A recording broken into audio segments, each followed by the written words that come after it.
Sebelum melanjutkan, jangan lupa subscribe dulu, terima kasih. Bab 209 tersandung ke tempat pelatihan yang ketat. Tempat apa ini? Feng Jiu menatap mereka dengan heran, aku hanya melihat ada bendera-bendera kecil berwarna-warni di hutan ini dan aku masih belum bisa keluar dari sini setelah berjalan setengah hari. Tempat terkutuk macam apa ini? Mendengar perkataan itu, kedua orang itu akhirnya percaya bahwa dia benar-benar hanya ingin menanyakan arah. Pemuda yang sedikit lebih gemuk itu kemudian menatapnya dan suaranya diwarnai dengan ketidaksenangan saat dia berkata, aku akan berkata, kakak, kamu benar-benar keterlaluan. Kamu mengejar kami selama setengah hari hanya untuk menanyakan arah. Dan kamu membuat kami berdua takut setengah mati. Oh, jadi, tempat apa ini sebenarnya? Mengapa kau langsung mengangkat kakimu untuk berlari begitu melihatku? Feng Jiu bertanya dengan tidak mengerti. Ini adalah tempat di mana pelatihan yang sangat ketat dilakukan. Di dalam hutan ini, ada 3 sekte yang berbeda, bersama dengan penjahat terkenal dan kultivator tidak ortodoks yang telah ditangkap oleh Akademi Awan Bintang selama bertahun-tahun. Kami adalah kultivator dari salah satu sekte dan seperti sekte dan kultivator lain dari Akademi Awan Bintang, kami di sini untuk menjalani pelatihan yang ketat. Lalu apa tujuanmu berlari?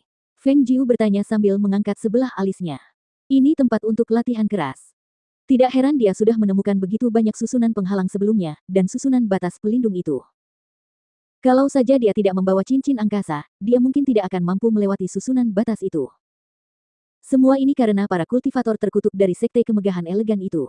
Mereka telah melakukan penjarahan dan pembunuhan. Si gendut itu berkata dengan marah, wajahnya berubah marah. Beberapa rekan murid dari sekte kita awalnya bepergian bersama mereka dan kita berhasil membunuh cukup banyak binatang iblis dan penjahat-jahat di sepanjang jalan, menerima cukup banyak dari bagian kita setelah membagi hasil rampasan. Tetapi bajingan-bajingan itu benar-benar telah diliputi oleh keserakahan dan mereka melanggar perjanjian antara sekte dan akademi, mengatakan bahwa tidak seorang pun akan pernah tahu setelah kita dibungkam. Bajingan-bajingan terkutuk itu. Ketika aku keluar dari sini, aku pasti akan melaporkannya kepada pendeta master kita untuk mencari keadilan bagi kita. Wow. Feng Jiu menganggukkan kepalanya, menunjukkan bahwa dia mengerti sebelum melanjutkan bertanya, dan kalian masih belum memberitahuku bagaimana cara keluar dari tempat ini. Tidak semudah itu untuk keluar dari sini. Kedua pemuda itu berkata dengan putus asa, tempat ini telah ditetapkan sebagai batas dan mustahil bagi orang luar untuk masuk, atau keluar dari dalam. Begitu suara mereka berhenti, mereka berdua tampaknya menyadarinya saat mereka menatap Feng Jiu dengan kaget. Bagaimana kau bisa masuk ke sini? Kau bukan dari sekte dan juga bukan dari akademi. Kau bukan seorang kultivator iblis atau penjahat, jadi bagaimana kau bisa masuk? Feng Jiu mengusap dagunya dan berpikir sejenak sebelum melirik kedua orang itu dan berkata, aku akan mengatakan yang sebenarnya. Sebenarnya aku adalah murid Akademi Awan Bintang, tetapi karena aku tidak sengaja menyinggung seseorang, aku disergap dan dipukul hingga pingsan sebelum akhirnya dilempar ke tempat ini. Itulah sebabnya aku bahkan tidak tahu di mana aku berada. Kamu murid Akademi Awan Bintang? Tanya pemuda yang sedikit lebih kurus itu dengan wajah berkerut karena curiga. Lalu mengapa kamu tidak mengenakan seragam Akademi Awan Bintang? Feng Jiu memutar matanya dan kemudian berkata dengan nada yang sangat tidak berdaya, sudah kubilang aku pingsan dan terdampar di sini. Bagaimana mungkin aku bisa mengenakan seragamku?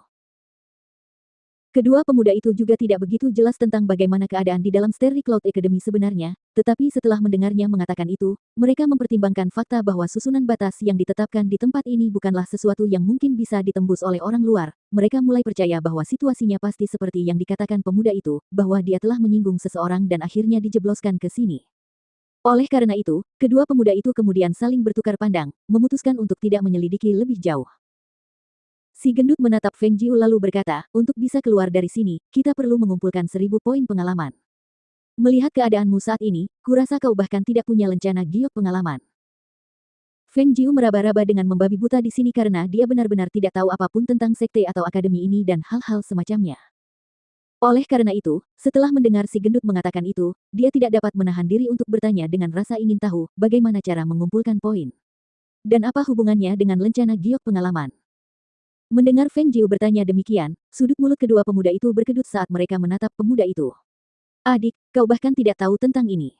Mungkinkah kau anggota kelompok Green Shirt kelas terendah di Starry Cloud?